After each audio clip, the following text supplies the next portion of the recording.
শীতল পাটি তৈরি করে স্বাবলম্বী প্রায় 50 পরিবার। চাহিদা থাকায় পাটি তৈরিতে ব্যস্ত পাটিকররা।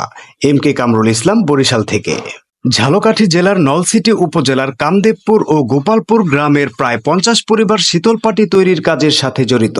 প্রতি বছর ফাল্গুন, চৈত্র, বৈশাখ, জ্যৈষ্ঠ মাসে পাটির চাহিদা বেড়ে যায় বহুগুণ। গরমকাল এলেই শীতল পাটির চাহিদা বেড়ে যাওয়ায় ক্রেতা ও পাইকারদের ভিড় জমে পাটিকর পাড়ায়। এতে ব্যস্ত হয়ে পড়ে এই কাজের সাথে জড়িতরা। ঝালকাঠি জেলার ব্যান্ডিং পণ্য শীতল পাটি এখানের চাহিদা পূরণ করে দেশের বিভিন্ন স্থানে বিক্রি হচ্ছে এই সকল পাটি। মোর্তা গাছ পাইত্রা কেটে বেত বের করে রৌদে শুকিয়ে শীতল পাটি তৈরি করা হয়। শীতল পাটি নামটা শুনলেই বোঝা যায় এর উপরে শুলে গরমে ঠান্ডা অনুভূত হওয়ার একটা প্রচলনা রয়েছে। ঘরের বিছানায় চাদরের উপরে বিছিয়ে গরম মৌসুমে ঘুমানোর জন্য স্বস্তিদায়ক বলে শীতল পাটির কদর যুগ যুগ ধরে রয়েছে।